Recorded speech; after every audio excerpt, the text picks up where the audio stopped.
Time traveling to the past. Let's end this debate now. What would happen if a traveler traveled back in time to the past and tried changing something in the past that would severely affect the present? What would happen then? Is it even possible to change the past by time traveling to the past? Is it even possible? Let's consider an example. A person called Sam, and he has my time machine. With the time machine, he traveled back in time to the past with a mission to kill his innocent yet unmarried grandfather. So he traveled back in time to the past and he stabbed his grandfather in the back more than once, and he thought, this is it. He has now killed the grandfather when he was unmarried.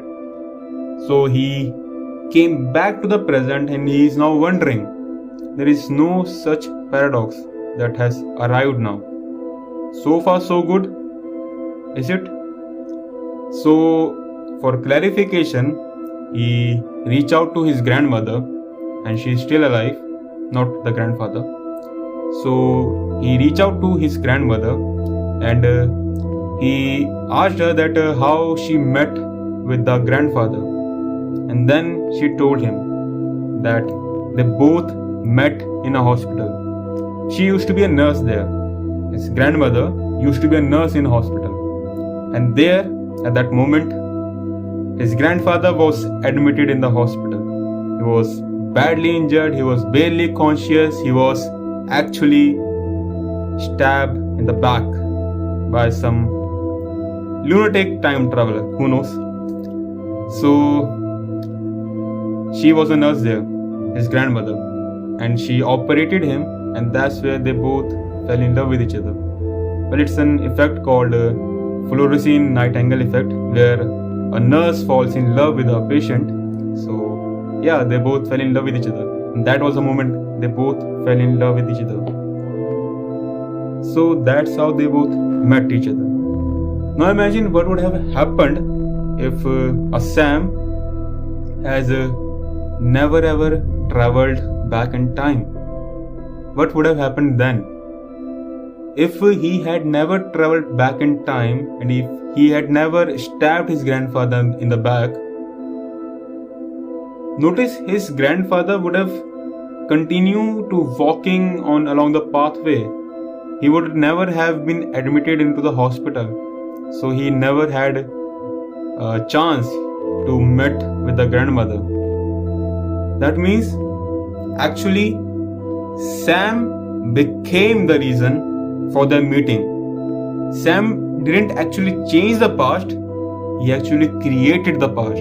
He actually led the past to happen. Without Sam, the past can never happen as it's supposed to be. Our Sam, actually became the missing piece of that puzzle from the past. Who? Okay, so time traveling to the past becomes more different when we think of it as this way. That means whatever you will be doing or whatever you will be changing, altering in the past, it's always happening. The Sam was indeed there in the past from the very first place. If he never had traveled back in time, he never had given chance to his grandfather and grandmother to meet with each other. He actually became the reason for their meeting. Oh, that means somehow future is affecting the past in some way or other, because we know that past affects the future, but future also affects the past. And in principle, in physics, we scientists call this as self-consistency principle.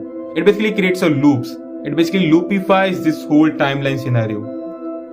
Now, how do you visualize this? How do we visualize this that whatever has happened in the past is already happening in the past, no matter how hard we try to intensify the changing of the past? How do you visualize that? First of all, let's just overcome with this timeline scenario where we believe that there is only one timeline and whatever we change in the past will be on an alternate past and will have no effect on this main timeline. Let's just overcome with this. Actually, this timeline scenario came back in 1905, where when our Einstein published the paper entitled on the electrodynamics of the moving body, later known as spatial relativity. And there he mentioned that how you can travel to the future but not to the past, because traveling to the past would actually literally break our equations. So actually Stephen Hawking once said to himself that we are yet to discover a physical law that would prevent us from traveling to the past. There is no such thing as traveling to the past.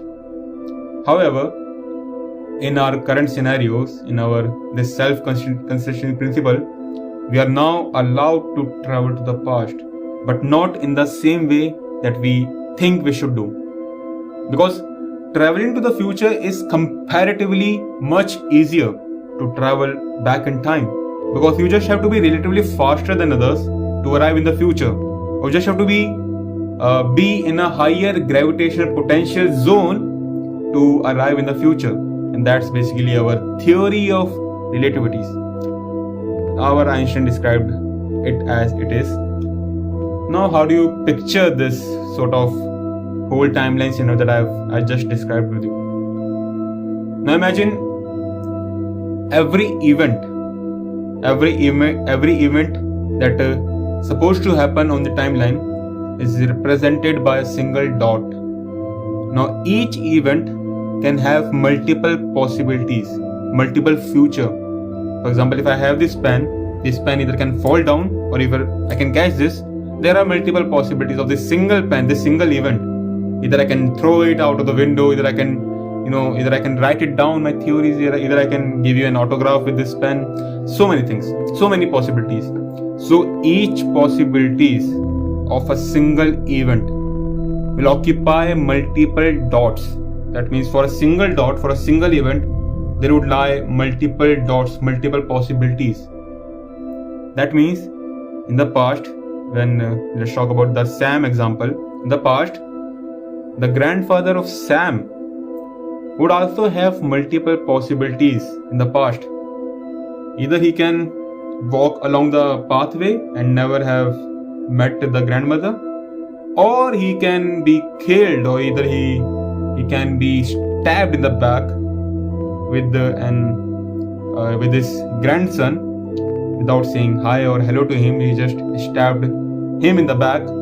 So he would have that exact possibility in the past. That means the past is already happening. We don't create the past, we don't make it happen, it's just already there. We don't do anything. Even if you think that you have free will, you don't. Free will does not exist. The past is determined, so does the future. Even whatever you are going to do in the future, in the coming near future, that too is already determined.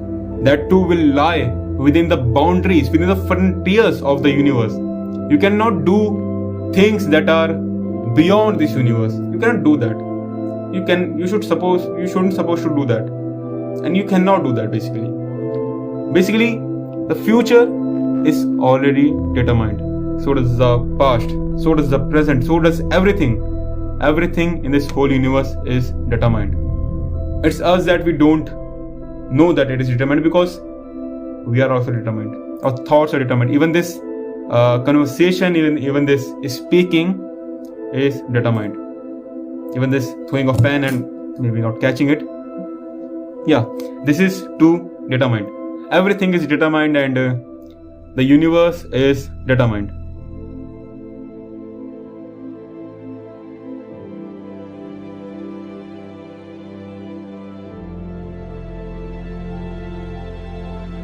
Even your thought of free will lie within the boundaries, within the frontiers of the universe. So technically you have no free will at all. If you think that you have a free will, you have no free will.